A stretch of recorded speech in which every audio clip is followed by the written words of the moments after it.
Hey, Gene, how are you? Happy New Year.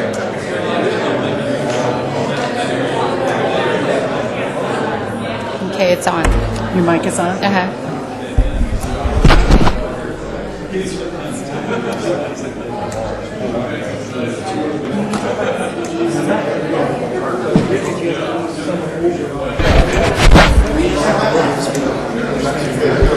This is a test of the Granicus system. It's January 8th, 2008. This is a test.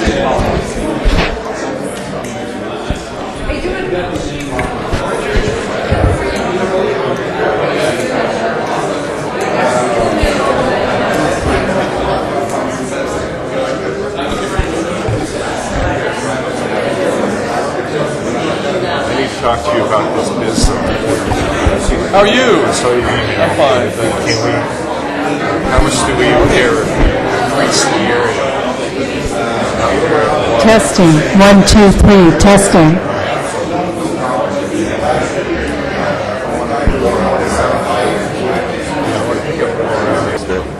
At some point in time, someone's going to go, hey, LAFCO, these things are not working, they have not worked. Who's responsible? Because there's no one. Well, I know we are, but Well, we are in the city is depending on where you're talking about. And I agree with you. That's happening all over the state of California. Yeah. So I mean, all we need is one using this system here. squirrel and We're back where we're Prozac at. to go wild. Which isn't any advantage to the other one. No. I don't like it. You okay with the agenda? Yeah. Just asking. Yeah. Johnny. I thought you said you were jogging. Yeah. Every vote counts. That's right.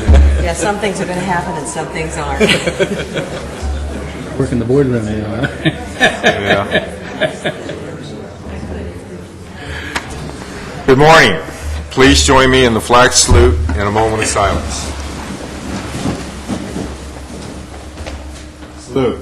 I pledge allegiance to the flag of the United States of America and to the republic for which it stands, one nation under God, indivisible, with liberty and justice for all.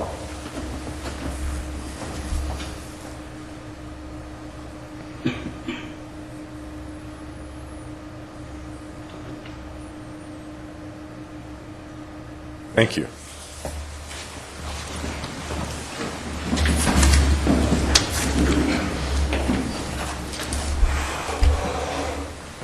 Before we begin with item 1, I wanted to recap 2007.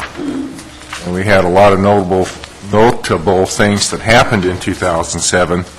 And top of the list was the freeze we had. It was something that obviously wasn't planned, but what we did have planned, we had a trip planned for Washington, D.C. to talk about water issues, so we had a bunch of city representatives, councilmen, that were going to Washington, D.C. with us.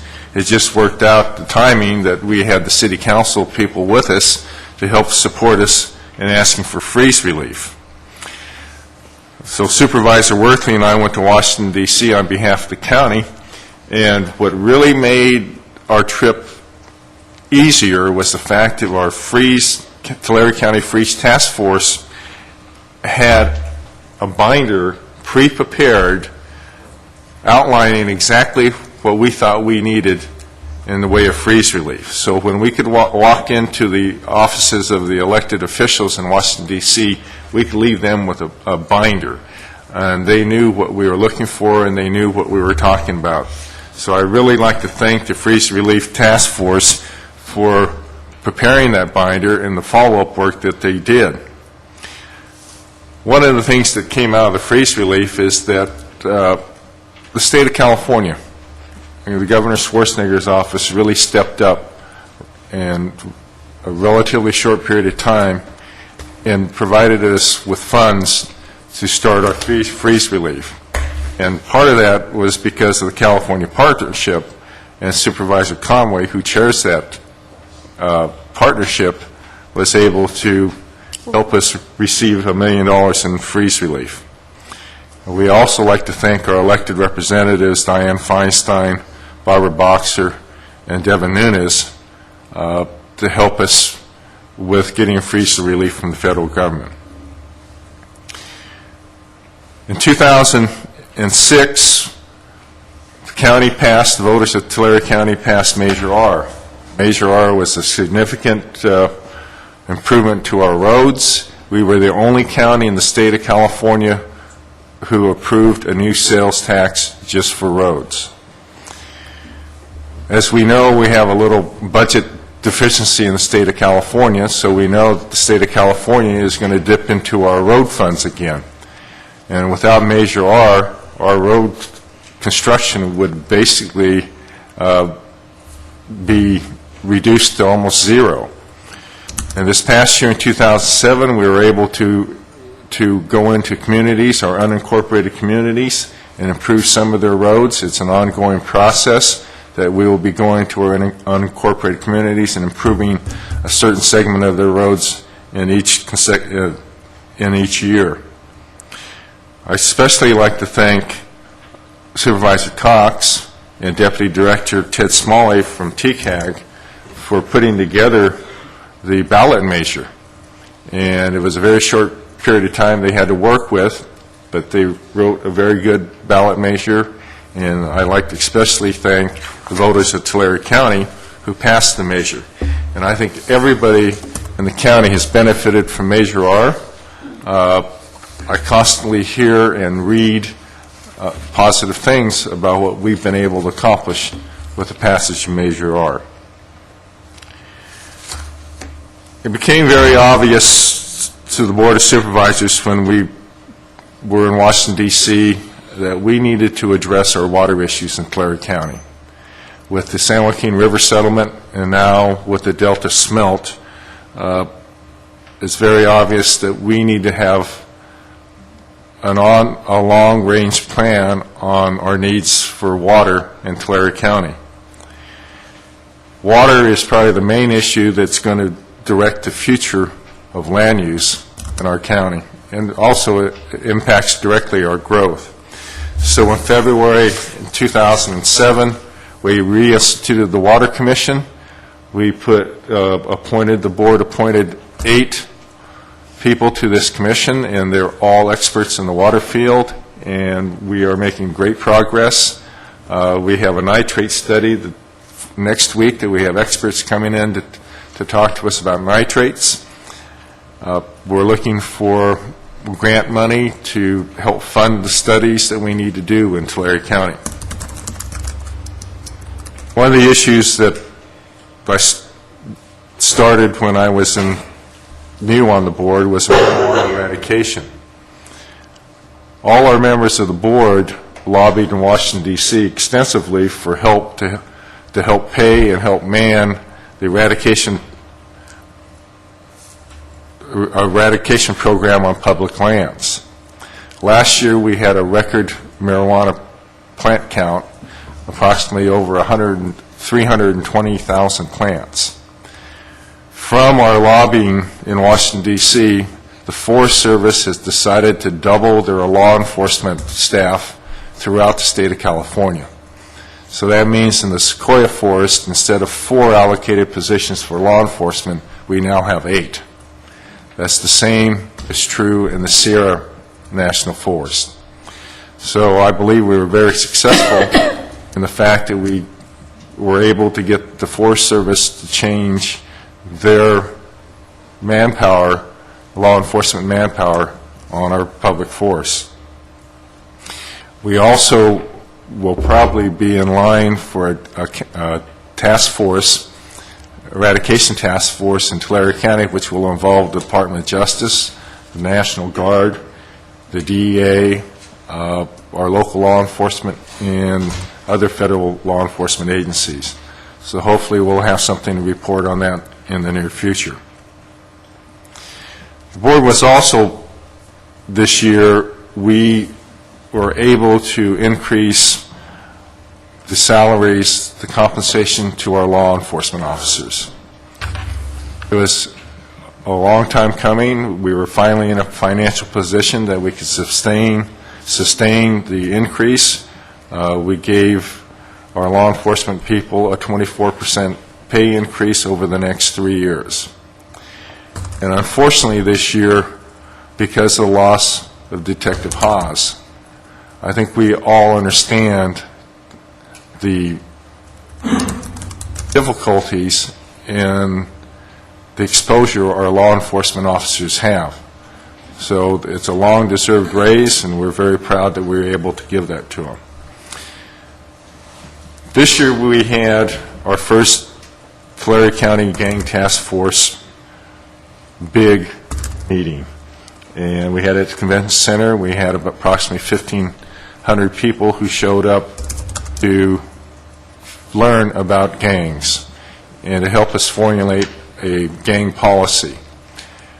No matter how many prison cells we build, we'll never keep up with the rate of crime resulting from gangs. We have to look at other methods to stem this tide, and that's through prevention and intervention. It's a concept that I think we've heard about for a long time, but I don't think there has been any really sound game plan put in place, and that's what the task force is trying to do. This is no means to say that we're not going to encourage and we will enforce the laws that we do have on the books. So enforcement is still the major part of our gang task force. I'd like to again thank Supervisor Cox and Stan Simpson for stepping up and putting our first forum together.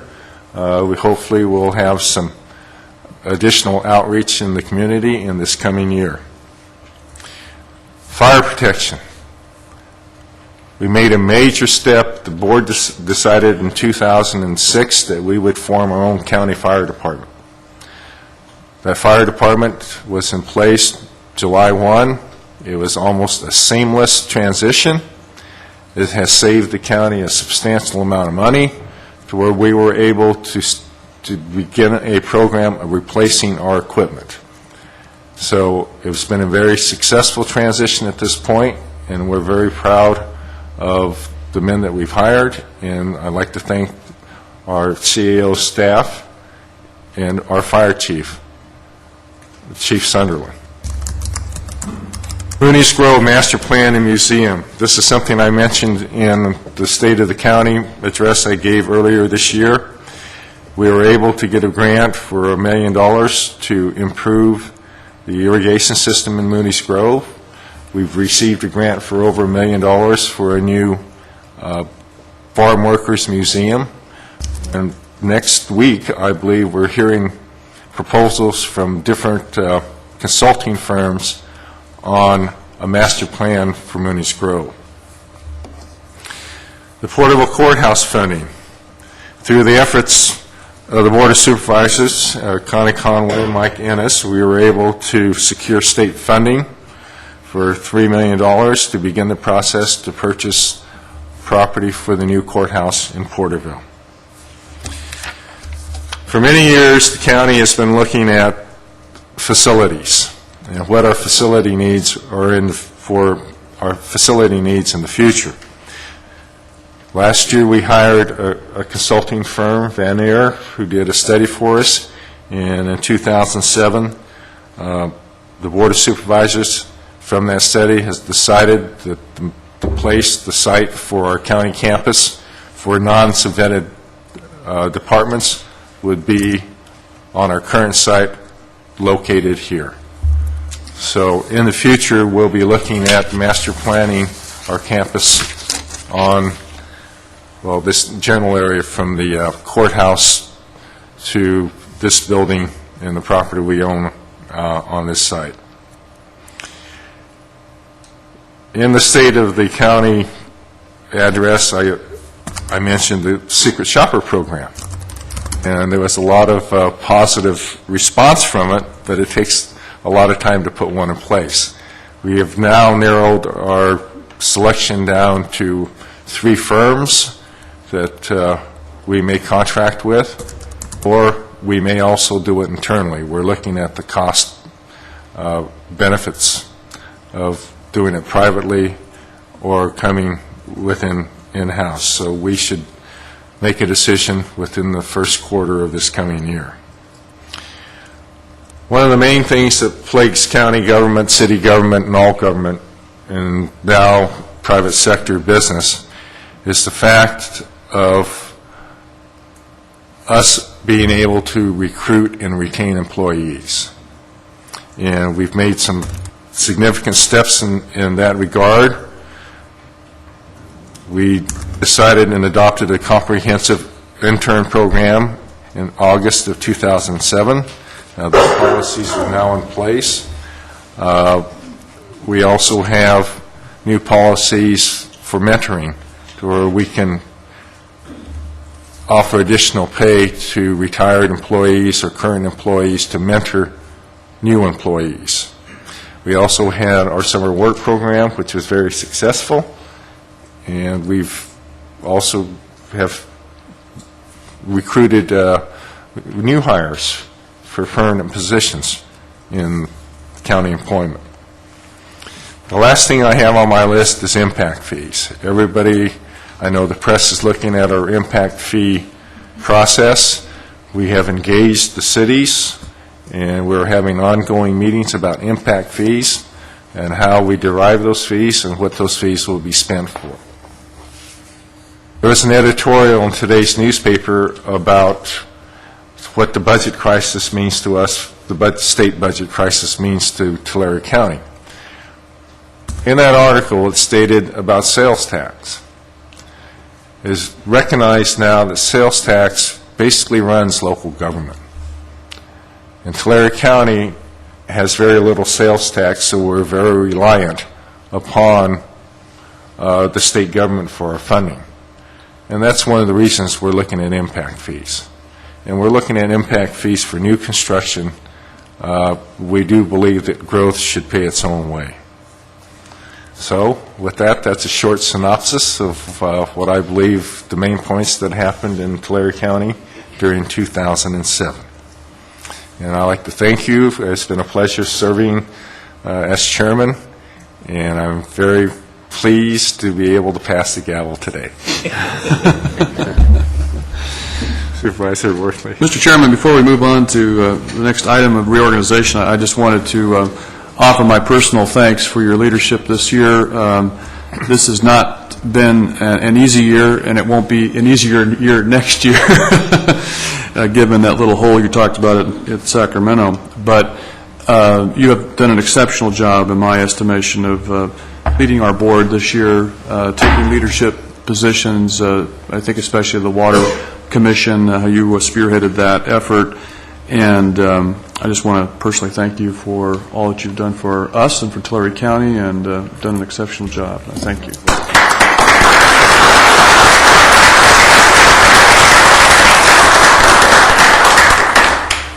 I have some remarks too, but I'll wait. Well, I won't.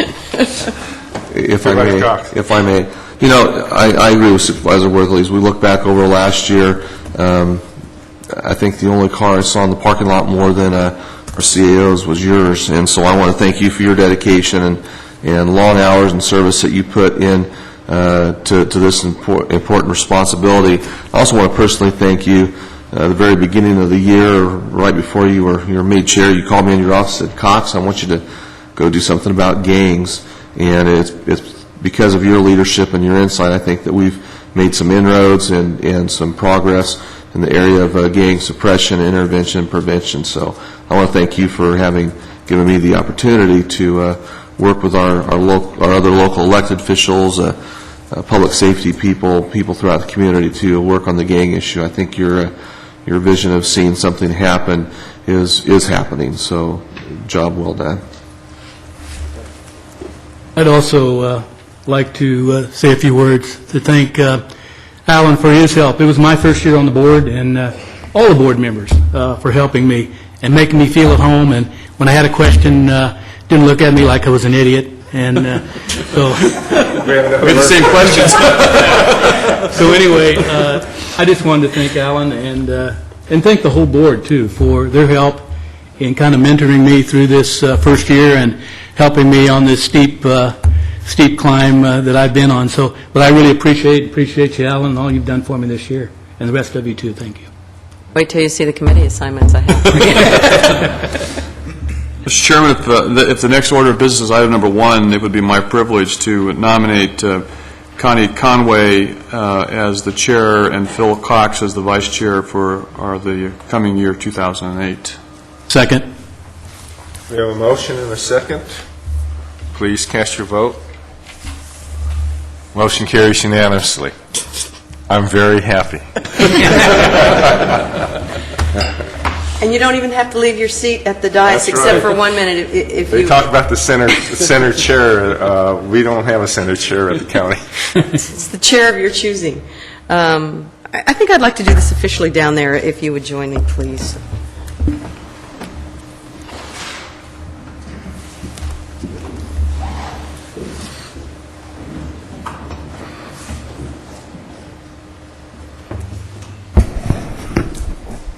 This is official and something that we always do. We pass along your gavel, even though you said you wanted to get rid of it. We're going to give you one to keep. And it's part of the ceremony and part of what's involved in serving on this board. But I think as you went through the wrap-up of the year, this board is very proud to have served with you. You did a great job. You even managed to keep Supervisor Cox busy. Which I also plan to do this coming year. But the dedication that it involves, this really is a 24/7 job that we all have.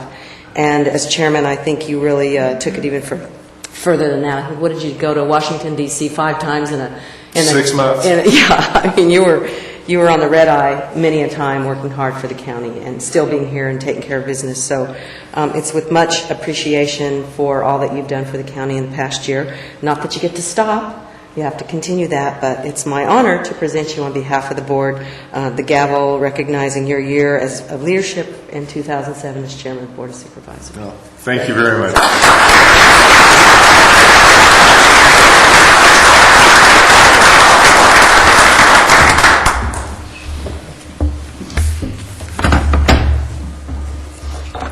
With that announcement, I have a gavel here that says Connie Conway, Chairman, 2008. Oh, I thought you were going to bring one of the old ones.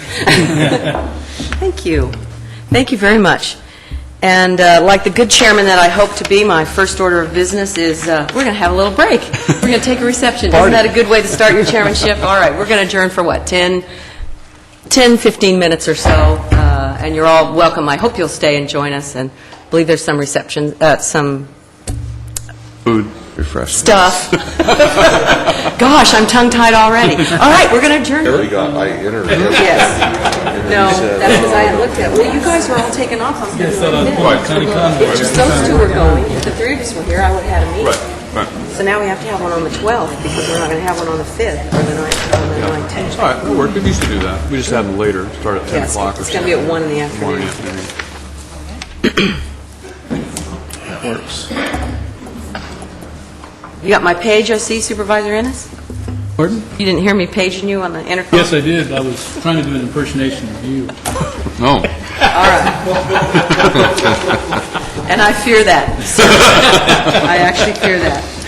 All right, well, we'll get started. We'll get back to our agenda. I think first thing we have would be our consent calendar, items 3 through 18. If nobody else has anything, I would actually like to pull off item 6 to be heard separately. If not, Chair will entertain a motion if there's no other. So move. Second. God, it's nice to do that. What did you move? He's going to want to make all the motions now, you guys. Okay, thank you. That passes, and I'd like to visit item 6. Madam Chairman, I'd like to ask our risk manager, Brian Fromuth, to come forward and address this item. Thank you. Morning, Mr. Fromuth. Good morning. Brian Fromuth, Risk Manager, County of Tulare.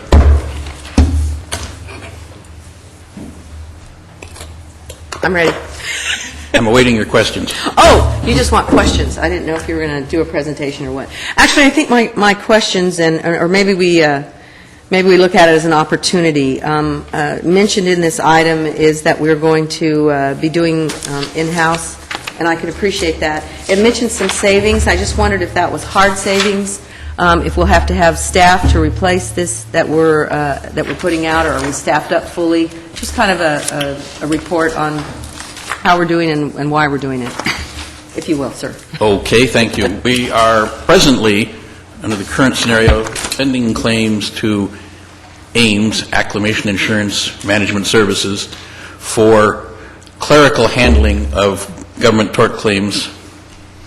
And we paid last year $76,000 for those services.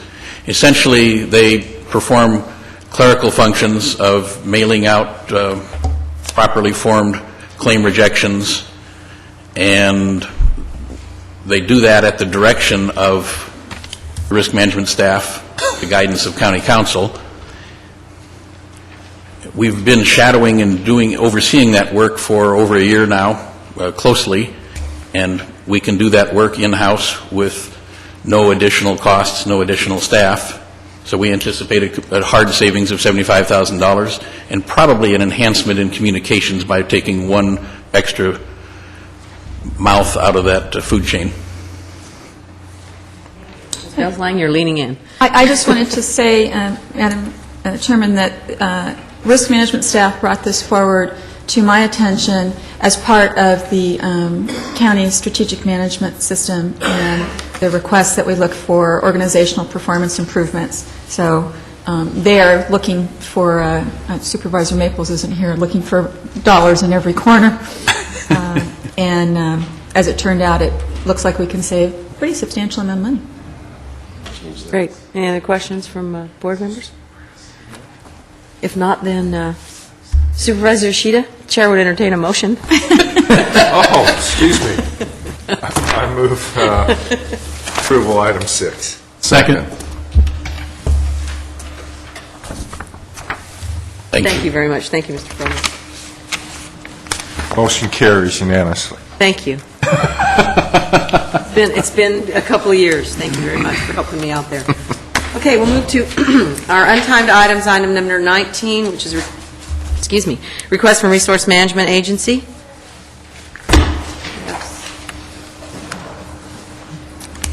Morning, Mr. Garcia.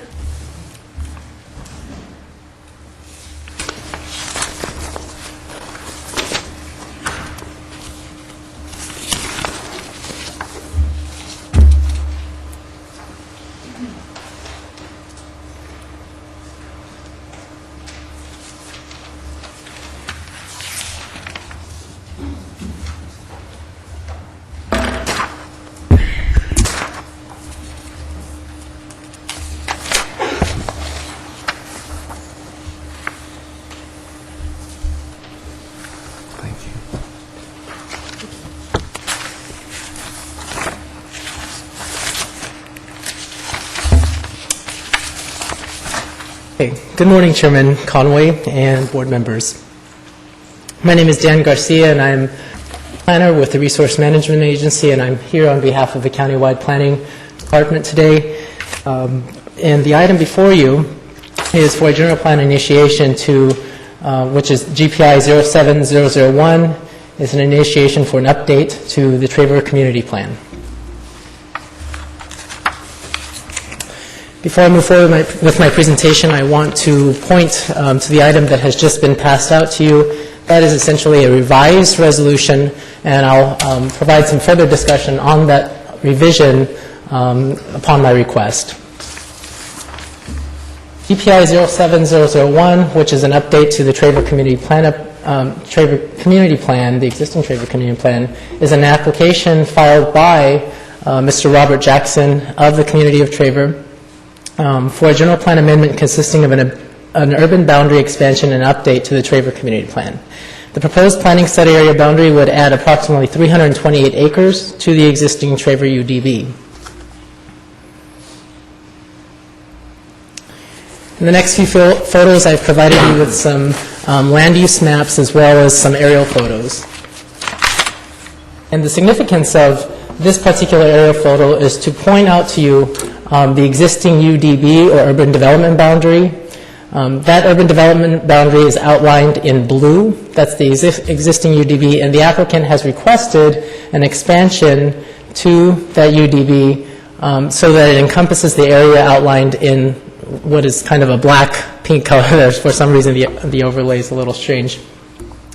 And that's the additional 328 acres. The existing area is approximately 525 acres in size, or 0.82 square miles in size. So the total after the expansion, if in fact your board allows this individual to move forward to file an application, we would be setting a total area of 825 acres for the community of Traver. I've also included a land use map, which again outlines in blue the project boundary, as well as the parcels within the community, and the areas that may potentially be subject to RVLP outside of the community itself.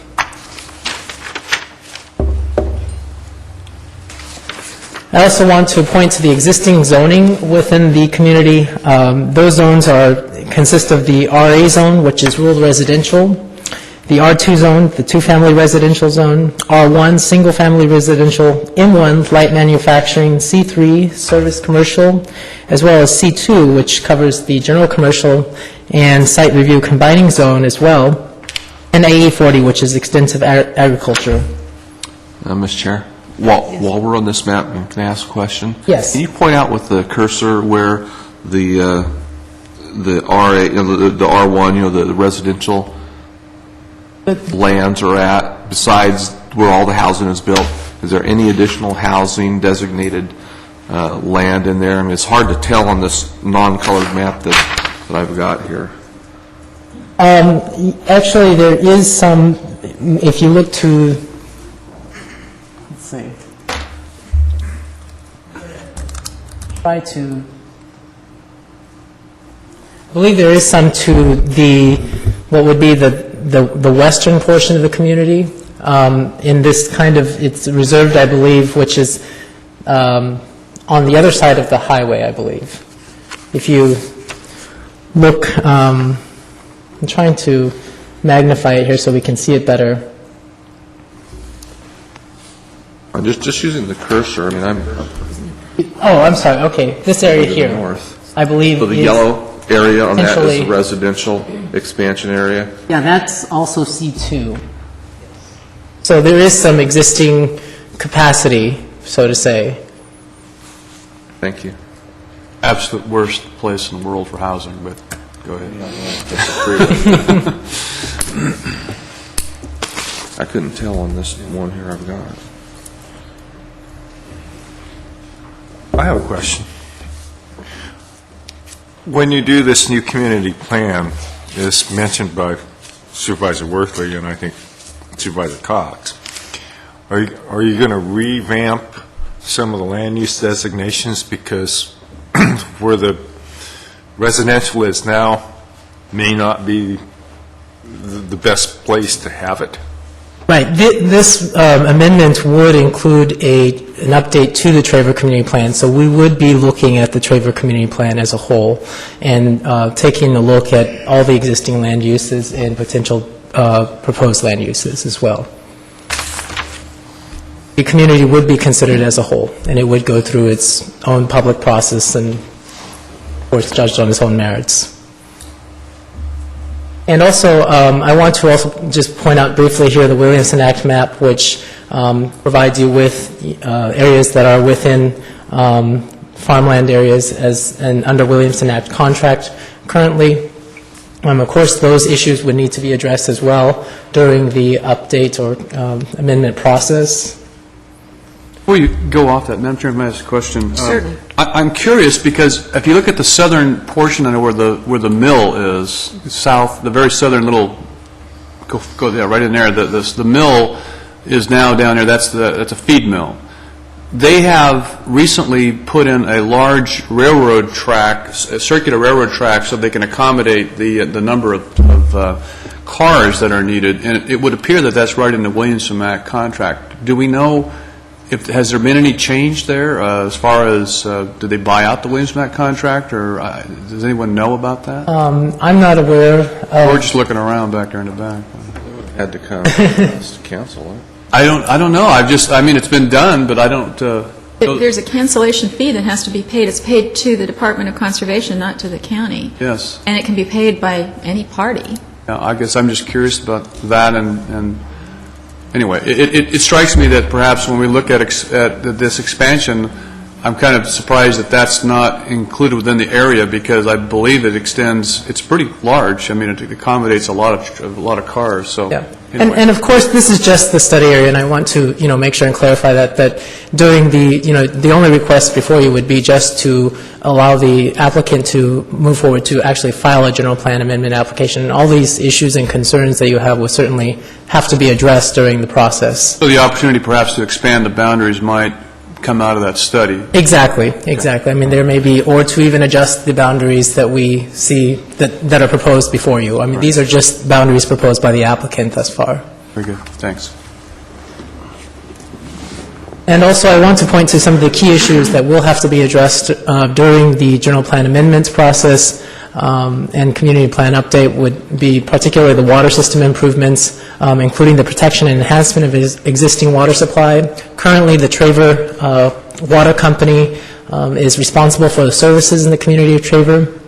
Also, a further study will need to be conducted addressing the capacity and expansion of the Traver wastewater treatment facilities. As your board may know, the county is currently under an agreement with the Deneco company to consider a specific project that looks at future expansion potential possibilities, and it's also serving as a demonstration project, which there may be some potential for expansion or expanded services that come out of that project. In addition to that, health and safety issues would need to be addressed, including, of course, medical, police, and fire. And also the potential need for new schooling facilities may be needed. And of course, we will address the additional needs for schooling facilities based on proposed land uses within the community plan update. Finally, I want to point to the resolution or the amended resolution which we have provided you with today.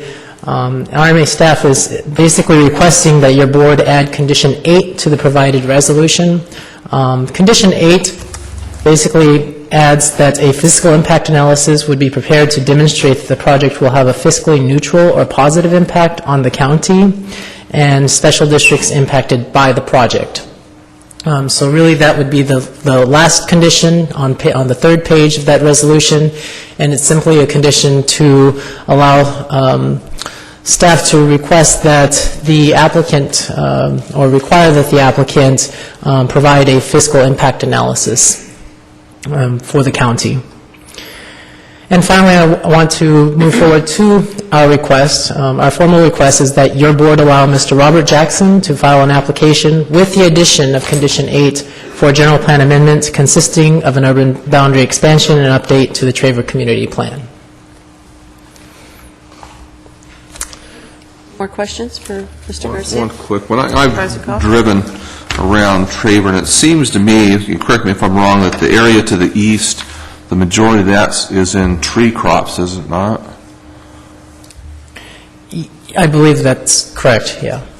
East of the highway you're speaking, is that what you're... Correct. Right. Yeah, on the, the whole, it seems like the whole eastern portion of this planting area, not all of it, but the majority of it, I think, is in tree crops. And, I guess there's not a question, to maybe a statement that I'll be looking at this very closely to make sure that we're not ripping out trees and building houses.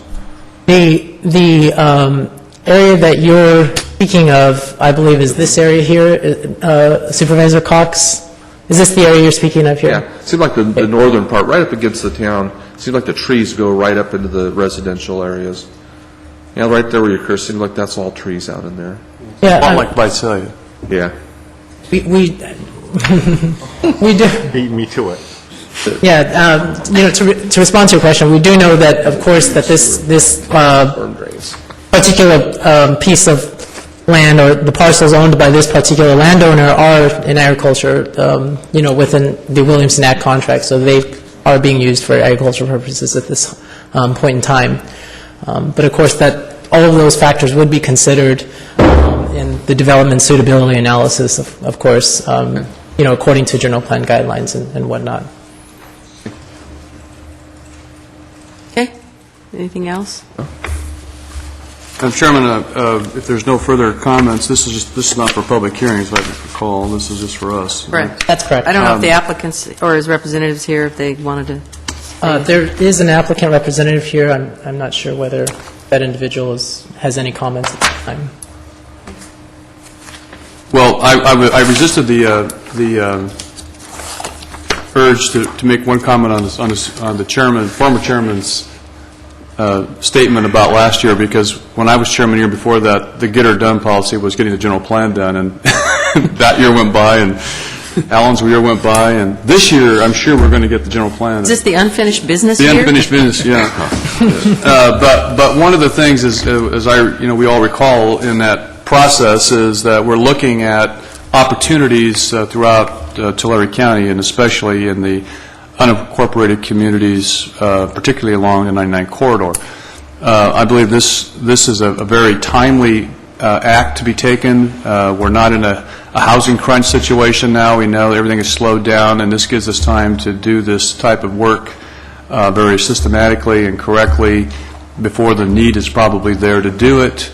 But I believe that this is a real opportunity for this community to take advantage of the future and the growth in the state of California and in Tulare County. And I think it's very logical in terms of the type of outline, in terms of being a square type of a box. It's not stretched out along the 99. It makes a lot of sense. One comment I wanted to make about a comment that was made by Mr. Cox about agriculture. For about close to 100 years, Traver was almost a desolate nothing, because what had happened was the irrigation district created a water system into the community which raised the water table and brought all the salts to the surface. And for about 100 years, very few people lived in Traver. Traver was once a boom town, but with the advent of this problem of alkali and salts coming to the surface, everybody left Traver. Most of them went to Dinuba and Reedley, and the farming was practically non-existent. And it's only been in the last 20 years that the trees that Mr. Cox refers to have been planted and successfully grown there because of our modern farming techniques. But it's not inconsistent with what we look at throughout Tulare County, that we have excellent ag soils throughout Tulare County. Cities and communities are located usually on those best soil types, and expansion of those cities and communities is going to occur, and when it does so, it does require the loss of some agricultural property. But this is an area in general, not just the community of Traver, but around it, where we have seen tens of thousands of acres come into production over the last 40 years. While we have lost some thousands of acres to urban growth, we have actually gained tremendously more in terms of actively and very effectively fertile farm properties being brought into production. So I believe that this is a proper time for this action, and I support the position of the action requested, and I would be glad to move its approval.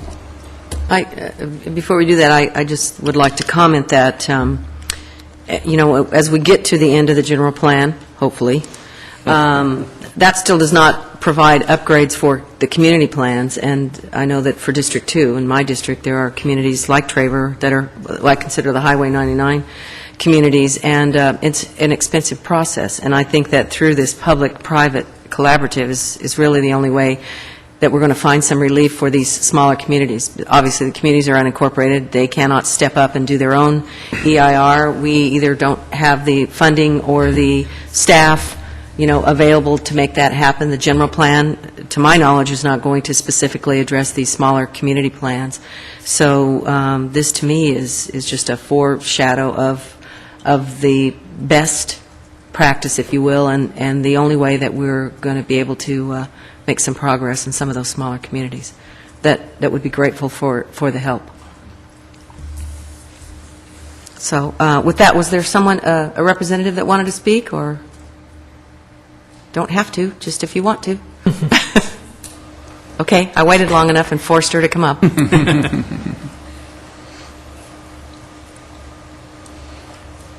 Good morning, Chairman and the Board. I'm Julie Boyle from Provo and Pritchard, representing Robert Jackson, and just want to thank you for considering the item today. If you have any questions, I'm available to answer them. Thank you. With that, then, Supervisor Worthley, did I? Had a motion. Thought you did. I'll second.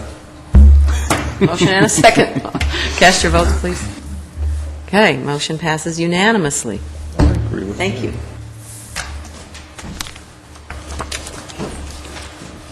I see Mr. Garcia and planning staff. Are you heading right out because you got to go start right away? Just we find someone to do everyone. Oh, yeah. Yeah. Well, that's part of the process. Okay, we're going to move to item 20. This is a request from Resource Management Agency to adopt pursuant to Government Code Section 65858, urgency interim zoning ordinance. Good morning, Chairman and Supervisors. I'm Teresa Simanis, Chief Planner, Countywide Planning in the Resource Management Agency. On May 1st, 2007, your board adopted Ordinance 42, amending the Tulare County zoning ordinance to reasonably regulate the locating of medical marijuana dispensaries, or MMDs, within Tulare County. Zoning and buffering regulations were established to allow for MMDs while preventing such facilities from concentrating in any particular area or locating in close proximity to incompatible or sensitive land uses. As the ordinance is written, these dispensaries may be located in any of the designated zones or areas without a permit or notice to the county. And since May 2007, there have been 6 known medical marijuana dispensaries that have opened and are currently operating. Because the county can't track the locations of the facilities, there is a concern that a zoning violation or impacts to a sensitive land use could occur. There is also a concern that there could be an excessive concentration of dispensaries in the county to meet the needs of the medical marijuana users in the county, and that the harmful secondary effects of medical marijuana dispensaries experienced in other jurisdictions, and these effects were spelled out in documentary evidence that was provided to the clerk of the board for your board's review, could occur within Tulare County. Such secondary effects range from traffic and parking impacts to loitering, crime, and property devaluation. Should your board find that the continued proliferation of medical marijuana dispensaries constitutes an immediate and current threat to the public health, safety, and welfare, an urgency ordinance restricting further establishment of MMDs may be enacted. This urgency interim ordinance would remain in effect for 45 days unless extended, and will allow staff the opportunity to conduct further research needed and develop alternatives to address the issues. As such, staff recommend that your board take the following 3 actions as are noted in the agenda item summary and in the revised resolution. And I just wanted to point out that the public hearing date, because of the change of board dates, would be February 12th, 2008 at 1:30 p.m. Okay, any questions for staff? Anyone? Okay. This is not a public hearing, and we are just here to address the interim zoning ordinance. But I have had a request to speak, and as this board's practice, we do allow those that want to speak on agenda items to do so. I would hope that our remarks would be succinct and to the point. I've had a request from H.W., is it DeHaven?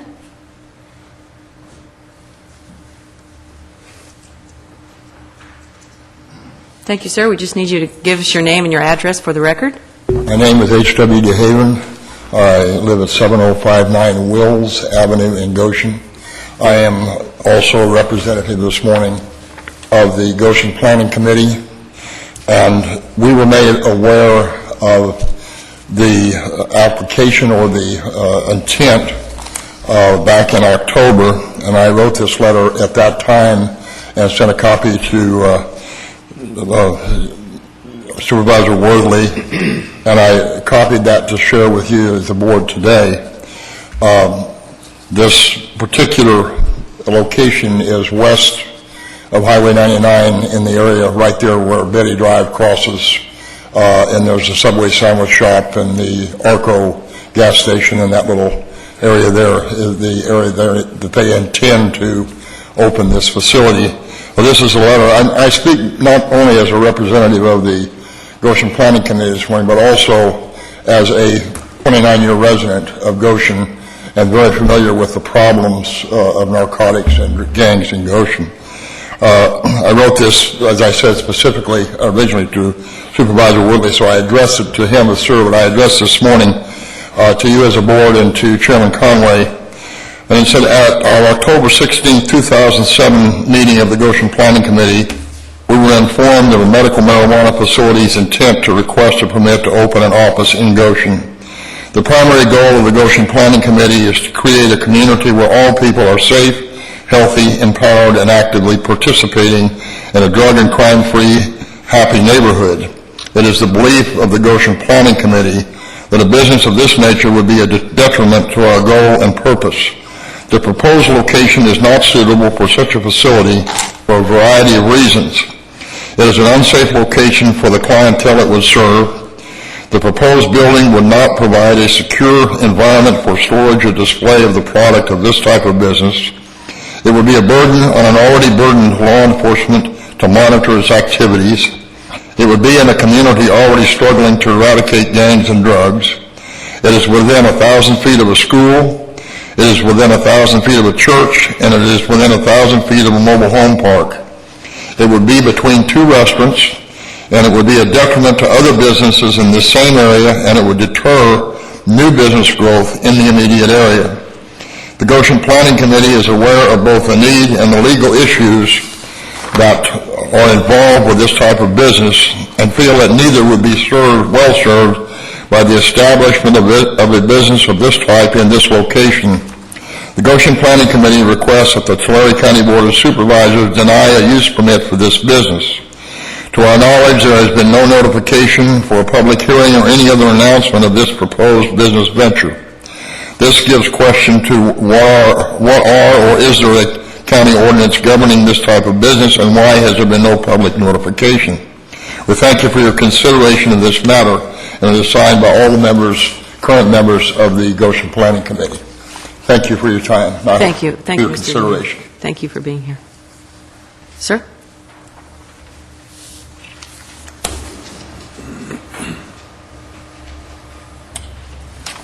Good morning. My name is Ray Chavez. I'm an employee of the Tulare County Office of Education. I'm the administrator for the preschool programs in Tulare County. We have a preschool program, a home-based program, next door to 2008 Main in Pixley. And we understand that the facility that is opening next door to our home-based office will be distributing drugs. And we are on private property. We lease from the owners. We have been there for 12 years, and we just found out this is happening. And we were told by the landlord how we would feel about having a neighbor who deals with drugs. And we told him we didn't think that would be appropriate for the children. Our children are ages newly born all the way to age 5. We work with the parents. Twice a month the parents come into the facility for socialization, and we think it would be inappropriate. I know this is not a hearing, but I would like staff to research who the neighbors are. Thank you very much. Thank you, Mr. Chavez. Chairman, if I could make a few comments, because I think there's a little bit of a misunderstanding. The current law is only a zoning law. Currently, there is no special use permit required. There may be, per the zoning that's established, there may be violations of the zoning ordinance if, for example, a medical marijuana dispensary would be located next to what we would call a sensitive use, such as a school. And that would be handled through our code enforcement department. Your board may consider, as one of the alternatives, and I believe this is probably what RMA staff is going to be looking at for you, you may consider, in addition to having the zoning that you have now, you may also consider requiring MMDs to have a conditional use permit, which would allow you to have, first of all, notice that they're going to open, and secondly, perhaps more control to address some of the secondary issues, the security issues and otherwise. So right now, there is no conditional use permit required, which is why there's no notice to the public. And if there is a business that's located next to a sensitive use, that needs to be reported to the Resource Management Agency Code Compliance Division. And it'd be handled just like any other zoning violation. Thank you, Counsel. Well, I also noticed that this is listed on our agenda as a closed session item. If that's the board's desire, no. I'm seeing everyone saying no. All right, Counsel? Oh, yeah, that's fine. Okay. All right, then.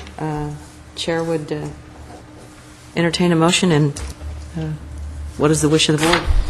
A motion to approve staff recommendation with a quick comment that that part of RMA's direction is to look at what the potential might be for special use permit or over-the-counter special use permit, and they will bring those options back to us in the future to hear. So this is just interim ordinance, and I again make the motion to approve. Second.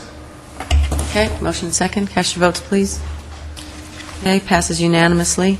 Thank you, staff, and thank you to those in attendance. Madam Chairman, just Yes. for those who are in attendance, that means then that there would be no additional dispensaries allowed in this interim period of time, and that's the purpose of this, is to prevent new ones from being established. Correct. However, the ones that are, we're They're still there, we're dealing with them. But the public hearing will be on February 12th at 1:30 p.m. Okay. Item 21 on our agenda, public comment. All those wishing to address this board on matters under our purview but not on the agenda, now would be the appropriate time. Someone would like to comment? Okay, I see movement, but I don't believe anybody's moving up here. Then we'll move to item 22, Board of Supervisor matters. Supervisor Ennis, I'm starting with you today. Thank you. Thank you, Chair. Yeah, thank you very much. Yeah, thanks for your support. No, I attended a meeting yesterday at Lower Tule on Success Dam, and it's just looking more towards a complete dam downstream is the plan they're looking at. Dick Schaefer said he'd been in contact with Paul Zanano, who is the project manager, in the last couple of days, and he said that is the way they're leaning right now, and probably would be the best if we want to enlarge the pool at Lake Success and widen the spillway all at the same time. As a lot of you know, the problem with the dam is that there's been seepage and into the main core, and the alluvium is liquefied, and if we had like a 8.9 earthquake, like on the San Andreas Fault, or a 7.8 on the Premier Fault, which comes out of Bakersfield to Hatchby area, the dam could be significantly damaged. So you're looking at about a $500 million project, and I think that's going to be the big holdup, going to Washington, D.C., and trying to get that much money to get something done. So we just got to keep our fingers crossed. Next month they'll come with a plan of which direction they're going to go, and then once we know that, we'll just have to figure out how to get the money. So You better go to New Hampshire right now. yeah. See what you can get, what promise you can get. Supervisor Ishida. Great pleasure. Quit smiling. It's really put a smile on my face today. But during my year as chairman, I really like to thank my fellow board members for doing a lot of the groundwork on items that needed to be done, and the staff, especially the CAO staff, who really picked up and did a lot of work for the board to put programs in place. January 17th, we're having a nitrate forum, the Water Commission, and we're bringing experts in, and we're going to try to determine where our nitrates in our groundwater come from. So it's an informational meeting, and I think it'd be very informative, because this is the #1 complaint we get on groundwater quality is we do not meet nitrate standards. I'll be anxious to see what happens. Yeah, me too. What's the date of that meeting? 17th. On Friday the 11th, I'll be meeting supposedly with Senator Boxer in Fresno on this mortgage loan crisis, perceived crisis that we have. And that's all I have today. And congratulations, Ms. Conway. Thank you very much. We appreciate your relationship with the senator. It seems to be working well for us, so keep up the good work. Supervisor Worthley. Madam Chair, only just to say again our thanks to our previous chairman, and congratulations to you. Look forward to your coming year, and I know it's going to be a very busy year for you, and your vice chair could step up to the plate a little more often than it would be the case normally. I think my vice chair is ready, willing, and able. He's going to be as helpful as he could possibly be, but thank you. So, Mr. Vice Chair, your turn. Well, a little report on our Step Up gang activities in the committee. We met again yesterday, and the committee will meet on the 28th of this month in its entirety, and we're working on several issues. One is you've heard the Summit in a Box. We've chosen Cutler-Orosi as the first area to have a mini gang summit, or a mini step-up summit, and we're calling this one Cutler-Orosi Step Up, and we are still looking for the other two areas in the county that we will do that. Now, the reason we picked Cutler-Orosi because we have programs ongoing there. We have community members who are probably on a weekly basis hounding us to come out there and work with them and help them. We've identified a location, thanks to Supervisor Worthley, where we can have the event, and we have a meeting this Friday with the superintendent of schools and community members to discuss more about the event, to set a date for sometime mid or end of March for that event to happen. So we are working on the next part. We'll be doing smaller summits out in the unincorporated communities, and we also, as part of our meeting on the 28th, will have a Step Up Youth Summit Committee meeting where we are going to invite youth from throughout the county to pair with an adult and form a committee. So we'll have a youth committee member with a mentor adult committee member to help plan the summit for the youth, which we anticipate happening sometime in September. So the planning, as the day after the summit was over, the planning for the next several summits began. So, and staff is working very diligently on this as well. We're not using them up as much as we were before, but staff is being very helpful in putting these meetings and these events together. So that's kind of an update on what's happening with the gang summits. Thank you, Supervisor. I put my bid in yesterday that I believe South County would be a very appropriate place to focus. And we're looking for... It's a vast area with no incorporated cities and for lots location, of issues. I'll be as helpful with you as I can be. Great. I want to thank you all, I think, for allowing me this opportunity to chair the board again. It seems like only yesterday, and I guess it was. It's just been 3 years. One of the things that started the last time I had the opportunity to chair this board was our strategic business plan, and a lot of the items going forward that we've accomplished since then have all had to do with that business plan. And the only reason I'm bringing that up is because I'll be leaving here shortly to Sacramento to the State of the State, which will happen at 3:30 this afternoon. the full budget details are leaking out, but that won't be available till Thursday. But as you know, as we say so often, we are an extension of the state, and so when they have an issue, they look to us. And I mentioned the business plan, I think, because we have a different way, our CAO and our finance director, of looking at our budgets and our financing and our planning. And I am hopeful that this will be one of the first dividends paid by the care that we've taken to budget ahead of time and to really take a hard look at our finances and how we do that. Because, as we all know, as everyone knows, there's going to be impacts with what happens in Sacramento this week and all the infighting that brings. But obviously, one of the first places they look to solve their problem is with us. To quote my dear friend and former CSAC president, Tim Smith from Sonoma County, who's retiring this year, actually, counties keep it together with bubblegum and baling wire if we have to. And although he says it in a loving way, we all know that it's true. And I think those impacts will be looked here. So I was invited. I have an opportunity. Part of it will be to hear the state of the state, but the other part that I think is important for us as a county with this invitation is the opportunity to network with the governor's staff and all the folks in the horseshoe, the people that really make these decisions. And I hope to get some firsthand information, bring that back to us and our staff as to how we will survive whatever it is they choose to do to us. So once again, thank you for this opportunity, and look forward to the next year. It'll be fun. I won't be sleeping, but it'll be all right. You have anything to say today, Mr. Russo, as we start? You're not on my list, but I certainly will give you... Well, I just want to take this opportunity to congratulate Alan on a good job for his chairmanship last year. He did get a lot done. I look forward to working with this entire board, including you, Madam Chair.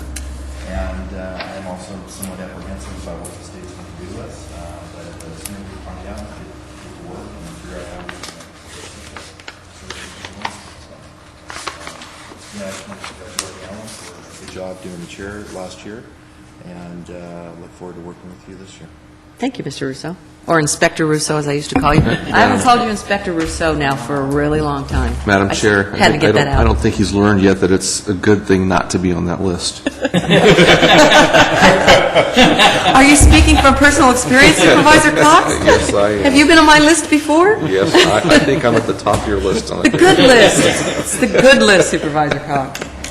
Madam Counsel, we have one other item on our closed session agenda. Madam Chairman, as a parting gift to former Chairman Ishida, we have no items on for closed session today. Items A and B are off. Well, how'd that happen? All right, well, in that case, thanks to all. Thank you all for being here with us today. This meeting is adjourned until next week.